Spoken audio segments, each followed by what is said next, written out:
I feel like Kody and Robyn probably have some plan of what they want to do and how they want to handle it. I think that Janelle has some sort of plan, and I know that I do as well.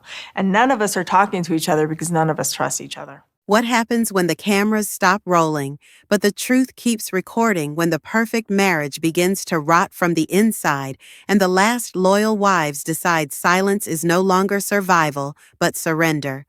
In this story, a forgotten mic captures KodyBrown's most raw confession, Robyn's mask slips, and a secret showdown turns sister wives into a battlefield of betrayal.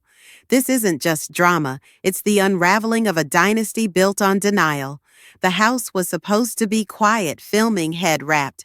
The producers were gone, boom mics tucked away, lights dimmed, crew trucks already rumbling out of the cul-de-sac. But one thing hadn't been shut off. The tiny mic still clipped to the inside of Kody's shirt. It was a careless oversight, or maybe fate's cruel trick slouched against the arm of the couch. His body sagged like a deflated balloon, half of his shirt untucked, as if even his appearance had finally given up the performance. He rubbed his temples, exhaling like the weight of 20 years had just collapsed on his spine. Then quietly he muttered, "This whole thing is disgusting." Robyn, standing stiff across the room, arms folded like iron gates, didn't let it slide. "What did you just say?" Her voice wasn't raised. It didn't need to be. The challenge was sharp enough to cut through concrete. Kody didn't lift his head.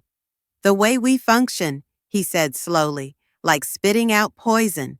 "The show, the lies, you, me, all of it." A crack formed not in the silence, but in the illusion. Robyn blinked, taking half a step back, as if his words had slapped her. "So now you're blaming me?" she asked, her tone brittle. Kody's reply wasn't loud, but it was lethal. "You misrepresent everything. You cry, then manipulate, and I'm the one choking on it." It wasn't rage. It was something colder, exhaustion laced with clarity, the kind of moment where love dies without ceremony, where the truth slips out because there's no energy left to contain it. And unbeknownst to either of them, that truth was being recorded, unfiltered, unscripted, and devastating. The fairy tale they built hadn't just fractured, it was already falling in slow motion, and the mic never stopped listening. The mic wasn't the only thing that betrayed Robyn. Later that night, in the quiet of her bedroom, she vented to a trusted producer, unaware that a hidden backup recorder on a nearby bookcase was still running. Her voice, once carefully curated for cameras, cracked with fury. "He really called me," she said, barely holding back a sob. But her sorrow quickly twisted into something sharper. "Janelle's out there acting like she's a pioneer woman with a martyr complex, and Meri, she's like a tragic Victorian ghost." The venom in her words wasn't just personal, it was deliberate. Her mask was slipping, and underneath wasn't heartbreak, it was disdain. She paced the room, ranting about how she was the one keeping the family together, the one still showing up, the only one Kody should have defended. "They ought to give me credit," she snapped. "I kept this whole circus going." She laughed, but it was hollow, the kind of laugh that covers rot. That's when the audio file, now infamously labeled Clip 14, Do Not Delete, found its way into the hands of a former show editor. No return address, just a flash drive in a plain envelope. Curiosity turned into shock, and within hours, the unedited confession was leaking into the dark corners of Reddit. By morning, the internet was ablaze. Fans were no longer speculating. They were listening, hearing Robyn mock the same women she used to call sister wives, hearing the cracks she'd tried to cover with tears. The woman framed as Kody's long-suffering soulmate had taken off her crown, and underneath was something else entirely. This wasn't an edit.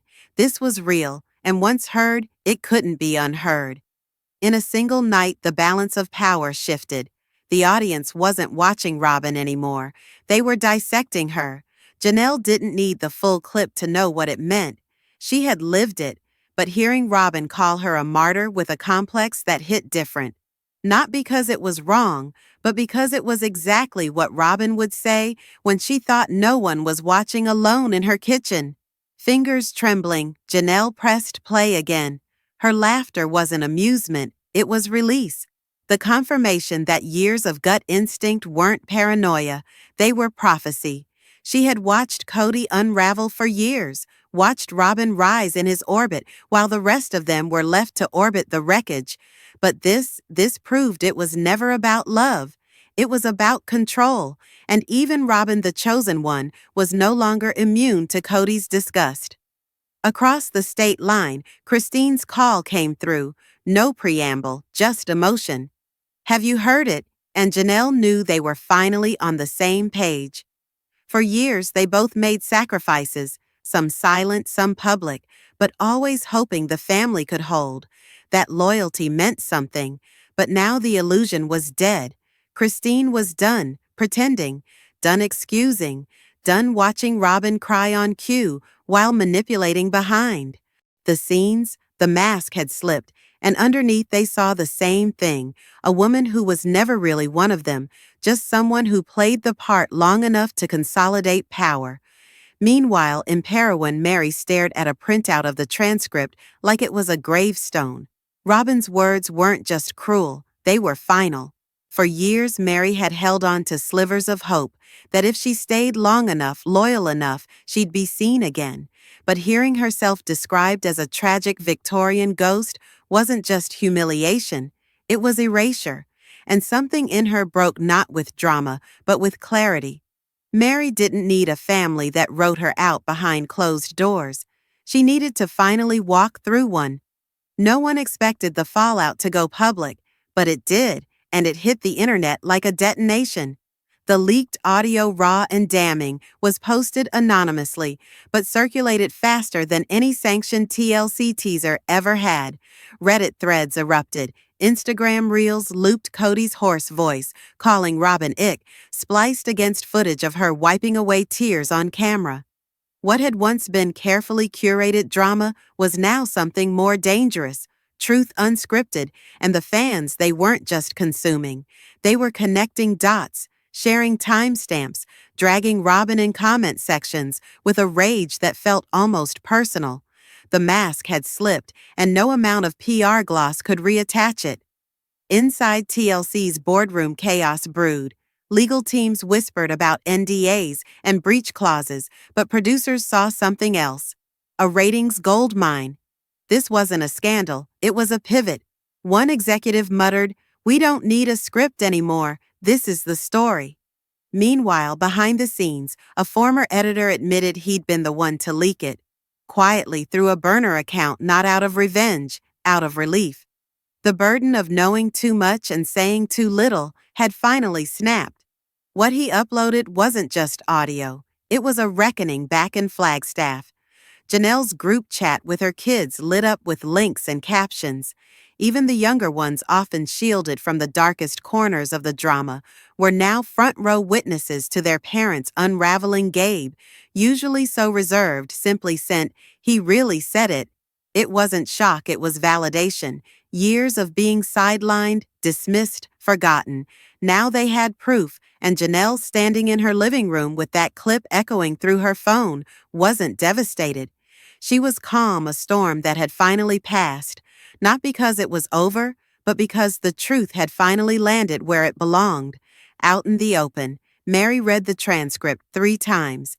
Each word felt like a stone laid on her chest. She'd endured Kody's silence, his withdrawal, his cruelty, but hearing Robyn, the sister wife she once welcomed with open arms, call her a tragic Victorian ghost wasn't just cruel.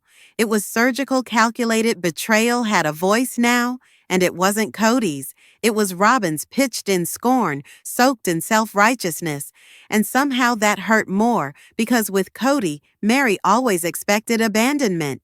But with Robyn, she had hoped for sisterhood, for solidarity, for even a sliver of kindness. For years, Meri existed on the margins of a marriage that no longer included her. Her affection was met with obligation, her loyalty ignored, but she stayed out of faith, out of fear, out of inertia. Now she realized Robyn didn't just tolerate her silence, she thrived on it. She built her throne on the backs of women who wouldn't fight back. That was the game, and Meri had finally stopped playing. She opened her laptop, the weight of quiet years pressing against her fingers. No producers, no filter, just her voice. It trembled, but it didn't break. "I'm not a ghost," she said softly, but with finality, "and I'm not desperate. I was devoted, I was misled, and I stayed too long." She paused, looking somewhere past the screen, into the space where trust used to live. "But I won't stay quiet anymore. You tried to erase me, but I still exist. I still matter." In that moment, Meri reclaimed something she hadn't touched in years. Herself, not the wife, not the cast member, not the afterthought, just Meri. And if Robyn thought the mic only recorded Kody's confession, she was wrong. The echo was wider. It reverberated into every corner, where silence once ruled and shattered it. Janelle sat at her kitchen counter, fingers trembling as she pressed play. The audio wasn't surprising. No, it was expected, like a bad dream she'd rehearsed 1,000 times.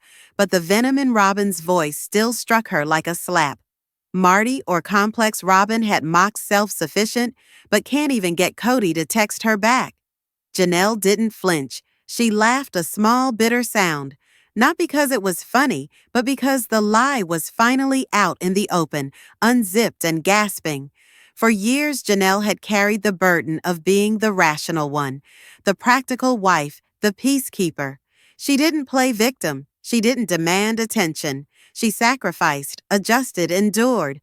And all along, Robyn played queen behind the curtains, pulling strings, weaponizing tears, sculpting herself as Kody's only emotional home.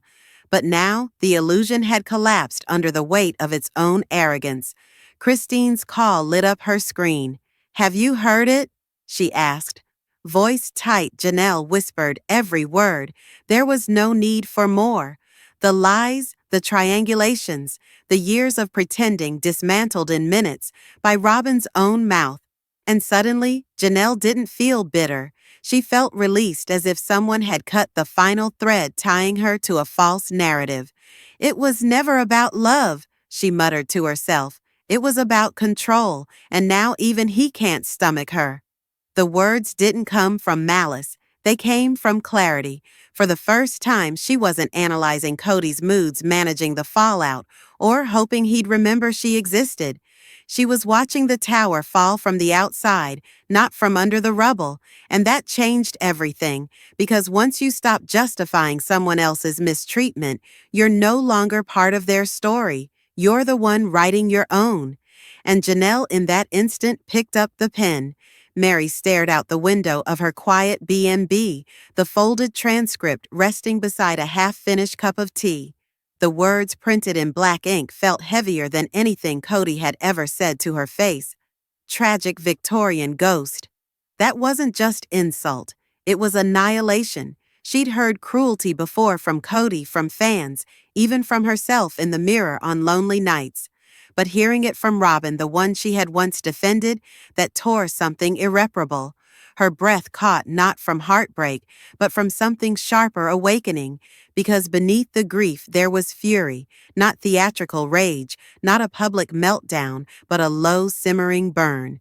Meri had been sidelined for years, used for optics, tolerated at best, erased at worst. Still, she had stayed. She showed up, put on the face, kept the peace. She even convinced herself that Robyn saw her as a sister. But now it was clear she had been nothing more than a placeholder, someone to discard once her usefulness expired. She opened her laptop with a steadiness she didn't know she possessed. Not to write a brand update or a B&B promo. This time it was personal, raw, unfiltered, a digital mirror for herself. "Not the viewers, I'm not a ghost," she said, her voice calm and deliberate, "and I'm done performing silence." There was no flourish, no tears, just truth. And that was enough, because the wound wasn't that Robyn said it. The wound was that Meri had believed, even after all this time, that she mattered to her, that loyalty meant something, that decades of sacrifice wouldn't end with a smirk and a mic still hot. But now the fantasy was dead, and in its place, something stronger was stirring. Not revenge, not bitterness, just resolve. Meri wasn't going to disappear. Not this time. Janelle's boots hit the pavement with the weight of finality. No producers, no handlers, just her. A print out of the transcript folded in her coat pocket and a purpose burning behind her steady eyes. She wasn't here for drama. She was here for clarity. Robyn had called her a martyr with a complex. After everything Janelle had endured, raising kids practically alone, enduring emotional neglect, navigating a family that always put her last. Now she was being mocked by the woman who benefited most from her silence. The door opened and Robyn stood there, arms crossed, eyes puffy but guarded. It wasn't the kind of grief Janelle could respect. It was self-pity, and Janelle had seen enough of that to last a lifetime. She stepped inside without waiting for an invitation, Meri a step behind her, solid as stone.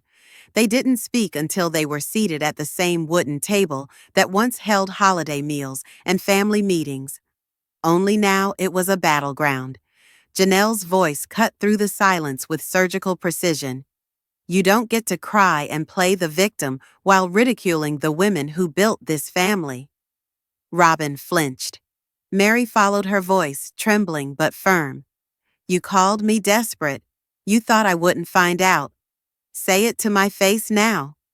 Robyn stumbled, stammered, her usual rehearsed sincerity nowhere to be found. What followed wasn't an argument. It was a reckoning. Janelle didn't yell. She didn't need to. Her calm exposed more truth than a storm ever could. She laid it out. The years of being minimized, the sacrifices ignored, the grief swallowed. Robyn tried to defend herself, but the words rang hollow. She wasn't sorry she was cornered, and for once, no one was rushing to protect her. This wasn't reality TV anymore. This was reality, period. Outside, the air was colder than expected. Meri pulled her shawl tighter around her shoulders, while Janelle exhaled a breath she didn't realize she'd been holding for years. The confrontation hadn't ended with an apology. There were no warm embraces or promises of healing, but something unspoken had shifted, a release, a liberation. For the first time in decades, they weren't competing for scraps of affection from a man who weaponized silence and loyalty. They weren't playing roles in a show that had outlived its purpose. They had finally spoken not just to Robyn, but to themselves. Inside, Robyn sat slumped at the table. Her tears came now, not in manipulation or defense, but in disbelief. She had been left with her words. Words she thought no one would ever hear, words that once gave her power. Now they were shackles. There was no spin that could save her. Not this time. Her husband had heard her mock the very women he once claimed as his spiritual partners, and worse, he hadn't defended her, not truly, not anymore. Kody, miles away, listened to the audio again in silence. No commentary, no fury, just the realization that the empire he built on emotional debt and obedience had collapsed from the inside. The wives weren't turning on him. They were leaving the script, rewriting the story. He hadn't just lost a marriage or a show. He had lost the illusion of control. Janelle and Meri didn't look back as they walked toward their cars. For too long, their power had been buried beneath respectability and quiet suffering. Now, in the wake of betrayal, they stood unshaken. Not because they were healed, but because they were finally honest. They weren't wives anymore. They were witnesses, survivors, and they weren't asking for a seat at the table. They were flipping it over. The aftermath didn't come with fireworks. It came with stillness, a strange, unfamiliar calm. For Robyn, it was the sound of her own breath echoing too loudly in a house that once buzzed with the chaos of blended family life. She sat there, phone dark, no more. Producer calls, no more sister wives texting about holidays or birthdays, just the quiet recoil of isolation finally catching up. For years, she had spun herself into the center of a universe held together by borrowed affection and staged grace. But universes collapse when gravity fails, and Kody's silence was the loudest collapse of all. He hadn't left her, but something had. That unshakable pedestal she thought she owned, it cracked beneath her. She remembered his words, "My defense of you is over, not rejection, something worse. Detachment." A man who once rewrote family rules for her now couldn't even meet her eyes, and that terrified her more than the wives ever had.